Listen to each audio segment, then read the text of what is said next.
అడ్వాంటేజ్గా ఎట్లా తీసుకుంది? BJP BRS ఒకటే. బీఆర్ఎస్ని మళ్ళీ అధికారంలోకి తీసుకురావడం కోసం బీజేపీ బండి సంజయ్ని పక్కన పెట్టింది అన్నటువంటి తెచ్చేటప్పటికి బీజేపీకి ఓటేద్దాం అనుకున్నోడు కూడా కాంగ్రెస్కి ఓటేసాడు. ఎందుకని? బీఆర్ఎస్ కేసినా దాన్ని తేవాలనే కదా వాడు అనుకుంది. అట్లాగే మన బీజేపీ ఎట్లాగో మన మాట ఎంటలేదు అని చెప్పేసి కట్టర్ కార్యకర్తలు కూడా కాంగ్రెస్కి బట్టినే అక్కడ రేవంత్ విజయం సాధించాడు. అత్యసరే వచ్చింది అక్కడ విజయం, వరుసగా 2 సార్లు ఫెయిల్ అయిన తర్వాత. ఇప్పుడు బీహార్లో జరిగింది అదే. బీహార్లో వాస్తవంగా 20 సంవత్సరాల నుంచి లాలూ ప్రసాద్ పార్టీ పక్కకెళ్ళిపోయింది. నితీష్ కుమార్ ముఖ్యమంత్రిగా ఉంటూ వచ్చాడు. అయితే బీజేపీతో విభేదించి ఒకసారి వీళ్ళతో కూడా పోయాడు, లాలూ ప్రసాద్ వాళ్ళతో కూడా.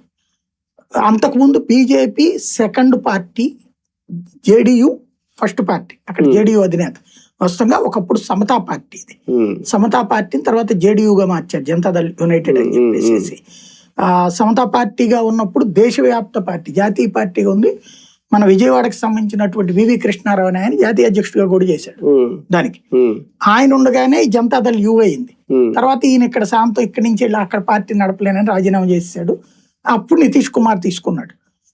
జార్జ్ ఫెర్నాండెస్ వీళ్ళందరూ కూడా దాంట్లో ఉండేవాళ్ళు అనమాట. ఇప్పుడు నితీష్ కుమార్ ఎప్పుడైతే అక్కడ వీళ్ళకి మేజర్ రోలు, సెకండ్ పొజిషన్లో బీజేపీ ఉండేది అక్కడ. తర్వాత నితీష్ కుమార్ కి బీజేపీ మోడీ మీద కోపం, ఎందుకంటే ప్రధానమంత్రి